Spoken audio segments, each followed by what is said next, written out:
Piccolo, Spoleto, and Spoleto festivals begin in 16 days right here in Charleston. I sit down with Nigel Redden of Spoleto Festival USA and Scott Watson of Piccolo Spoleto for a special edition of Quintin's Close-Ups. And be sure to download the free Quintin's Close-Ups app in your Apple or Google Play stores. And subscribe to my YouTube channel as well. Nigel Redden and Scott Watson, it's so good to see you all. It's good to see you. It seems like Spoleto's coming when you come and interview us. Yes, indeed. As a matter of fact, I went on your Instagram story just recently, and it says this: 16 days, 20 hours, and 34 minutes. Aha! What is it like to be you all these days? Well, we are in the throes of rehearsal for Salome, which is the major opera this year. Right. And it's been a very intense rehearsal period. The opera itself is about a severely dysfunctional family. You know, I don't need to go into all the details. I mean, Salome and her, her stepfather have a very strange relationship, and that relationship is being demonstrated on stage very intensely during these rehearsal days. And one of the things that's kind of wonderful is seeing a singer grow into a part, seeing them grow into a part not only theatrically but vocally as well. And that's been happening over the last few weeks of rehearsals. Why this particular event? Why now? Well, one of the things about Salome is that it is about the way in which men treat women, or a man treated a particular woman, well, two women, his wife and his stepdaughter. And somehow, at the moment, I mean, that is something that is very much on people's minds, how women should be treated, how families should function. This was a particularly dysfunctional family, but it's a story that clearly starts with the Bible, but is really a story that's been elaborated by Oscar Wilde. And then finally the music that Richard Strauss wrote is just so strong in some places, beautiful in some places, really powerfully conveys this emotion that clearly is at the bottom of the struggle. Because finally Salome, of course, asks for the head of John the Baptist. And finally Herod agrees to give her the head. It's a very dysfunctional family. Yes, I mean, I hope that very few families go through that. Right. Oof, you're right about that. 16 days out, Scott. I was just eavesdropping on your conversation with Nigel. Apparently everything is selling well. Things are going great. This is, a very different mood for us 16 days out. I'd like to think that many of our participants have rehearsed or at least practiced, but we're not setting out to do something like an opera in the Gilliard. But we've been very busy already. We had preview events in Beaufort and at Johns Island with the Cable Arts Council on Sunday. The mayor will be hosting with City Council a mayor's preview reception at the West Ashland Theater Center with the new Pearl Theater on Monday, May 13th from 6 to 8. And then we'll be at the Cannon Street Arts Center on Friday the 17th from 5:30 to 7:30. Free to attend, a lot of artists in attendance. Hope to see you both there. And that's just, kind of our tipping our hand. I think the paper said we were teasing our program. We feel that actually what we do is we offer opportunities for people to see vignettes or excerpts of what will be on offer. But what we're hoping to do is just get people excited and get ready.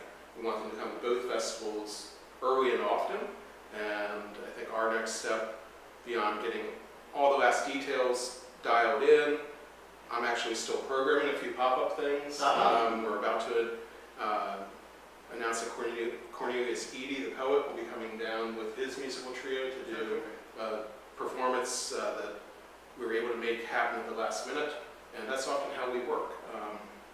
We also have programs that will be out in public parks and such, where we'll hope to announce the initial date, maybe 5 days out, knowing that there's a rain alternate 2 days to follow, because even looking at the cloudy sky today, Spoleto and Piccolo Spoleto navigate potentially some weather disruptions. And we've been blessed that our opening ceremonies haven't been disturbed. But that's a knock on wood. Our finales last year, ours was rained out, whereas course, I think Spoleto suffered greatly in attendance due to adjacent Sporadic- weather. Sporadic rain. Yeah. But obviously, we'd like to get through May 24th at the Four Corners of Law, at the Custom House at 8 o'clock with the CSO concert, under perfect Charleston skies, and set the festival off to a reeling start. Matter of fact, Adam Parker for the Post-Score wrote this: the Piccolo Spoleto Festival officially starts on May 24th, but organizers, as you mentioned, are dangling a few carrots early to spark interest in other opportunities for those located some distance from downtown Charleston to enjoy some entertainment. You mentioned Kiowa and Beaufort. What are those other locations in your mind? Well, again, we have things that will go out both ahead of the festival and during the festival. So we'll have a good, strong program in West Ashley with ticketed events at the Schoolhouse that John Haggerty's created as having a performance venue. West Ashley Theater Center, we're very excited to see how things work in that 130-seat space. But we'll also be on the West Ashley Greenway. We'll be on James Island at Bishop Gadsden, as we always are. We'll be out in Mount Pleasant at the Frankie Home. And then we have more program this year out on Daniel Island with a few concert programs and a great series of Charleston Jazz. So we really feel like while the focus of the festivals remains solidly on the peninsula, tight in the historic district, where you can almost walk from one event to the next and stop to get a bottle of water or a glass of wine, we recognize that for some people, they'd like to find Piccolo Spoleto right in their backyard. And that's something we've really focused on. We can't be in the same neighborhood every year, and we rotate those things around, but we just really appreciate the fact that audiences throughout Charleston are excited to see what we have to offer, whether it's that they came downtown to be out at the outdoor art exhibition on a Saturday when the farmers market's running, or if they come to a neighborhood park and bring their folding chair and their kids, walk over, ride their bikes, just come out and have a good time. Good time. He talked a lot about community outreach. Where's Spoleto with community outreach? What we do is we work with various schools. So the chamber music artists especially go into various schools prior to the festival.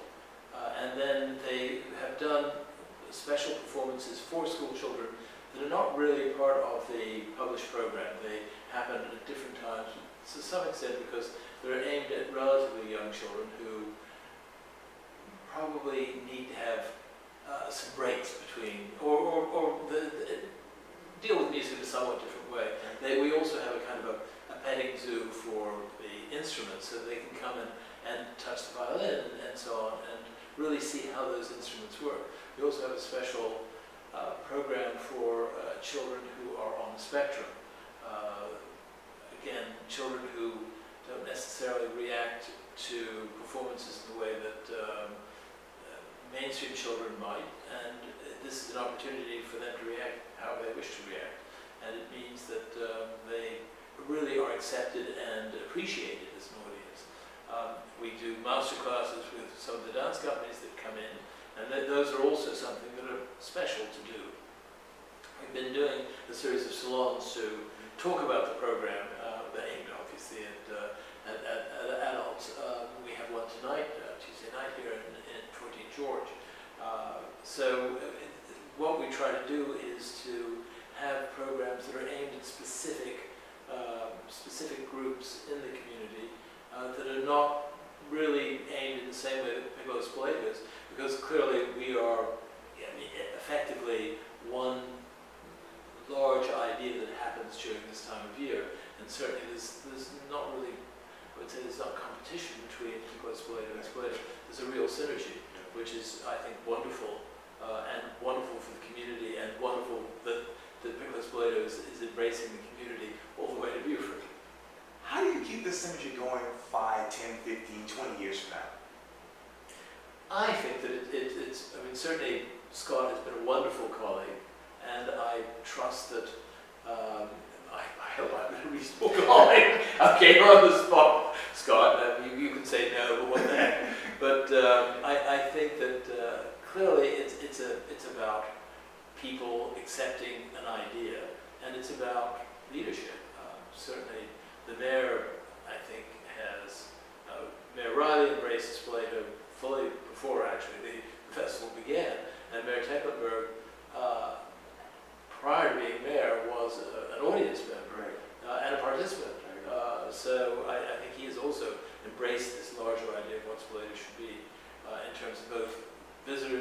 of Charleston and people who live in this community. How else do you describe Piccolo and Spoleto these days? Well, I think that, we often find ourselves referring to the little big construct, and that obviously with 500 events, there's nothing little about Piccolo Spoleto, but the partnership that exists, it's not exactly a main festival, fringe festival model. I think it's more about finding ways to leverage the community's investment in both festivals concurrently. And that's going to just be across a range of socioeconomic strata, of what level of artistic interest the general public might have, that some of the things we might do, like improv comedy or pop music, certainly are things that are good to have people out for, but may not require the subsidy that Spoleto needs to invest in an opera production. The way that I think, that 5, 10, 15 years, the programs have evolved over the past decades, and I'm quite confident that new evolutions will continue. And many of those challenges will be just what the reality of Charleston looks like at each of those milepost years. Once upon a time, Sunset Serenade wasn't at 8 o'clock at night. It was at 11 p.m. because nothing was happening downtown. And that changed. Now, we have to get that concert in before 9 o'clock, before music starts drifting over from the market and the rooftop bars. And, what does it look like as, there's a lot more density on Upper King, up into the Neck. We've always had great partnerships where, both with the schools, I know that Spoleto's involved with Sanders Clyde this year, Mitchell and James Simmons, Burke, we have great partners that help us serve in neighborhoods, but at some point we are going to start shifting some of our programming. And segue that it provides, one of the pop-up programs that we'll announce in about a week time is we're going to do a 6-pack of pop-up concerts at microbreweries. So we know that both in West Ashley, Johns Island, in the Neck, we have this, as our congressman would tell you, this bounty of great local product. And we have an audience there that may not be engaging with Piccolo Spoleto. And so what we're seeking to do is bring in entertainment that will be a little bit different. It's not just going to be a bar band, but something that you wouldn't normally see in those spaces.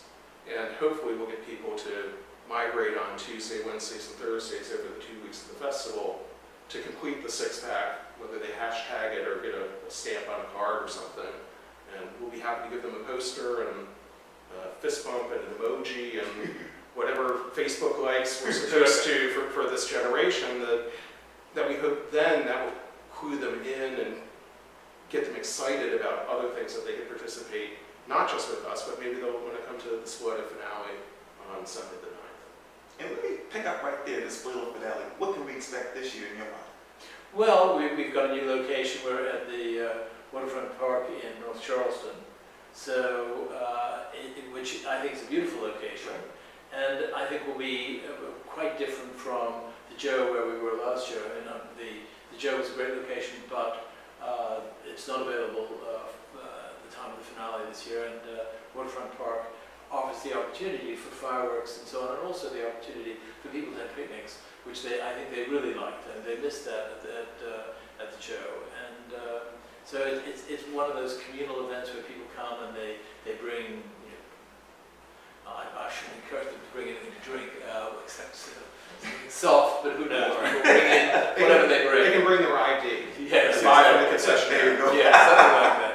But anyway, so I think that it will be a kind of a fun event with a great location and wonderful fireworks at the end, shooting off from the Cooper River. All of you all read newspapers a lot. When I fast forward to the end of each festival, what event do you hope to have on the front page of the Post and Courier or the city paper newspapers? One of the things that I always say about the festival is that there's no one event that I feel defines it. That there are many events, and I think it's people make their own festival because they can't go to everything. So they pick and choose among the events that are available. I think that the Bill T. Jones trilogy is going to be something that's really quite wonderful and really explores people's experiences of different, in this case, 3 different people. His mother-in-law, who was a survivor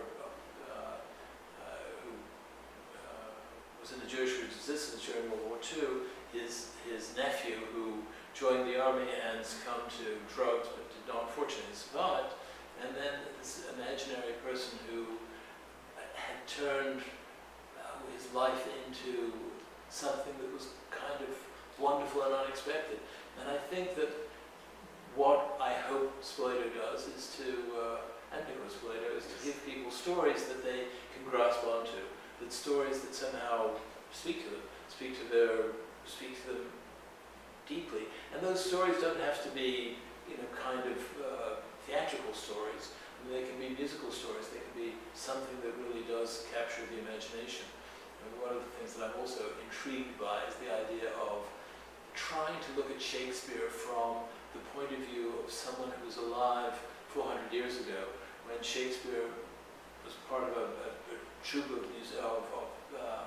actors that traveled around England and could put on different plays at different times. In this case, the audience can determine what play they will perform, whether it's going to be Twelfth Night of Comedy of Errors or Pericles. And I mean, somehow that spontaneity is something that perhaps people don't associate with Shakespeare. They think, well, this is a little too sophisticated. But in what Shakespeare and lots of playwrights since then were simply trying to tell us stories.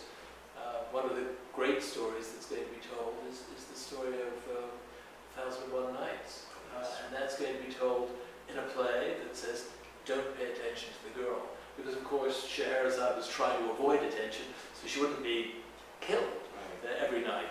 And but it's also done as a dance for 50 dancers coming from Beirut. So these are stories that, again, are told in different ways, and I hope are touching and moving and mean something to an audience. Scott, what's one story that sticks out in your mind?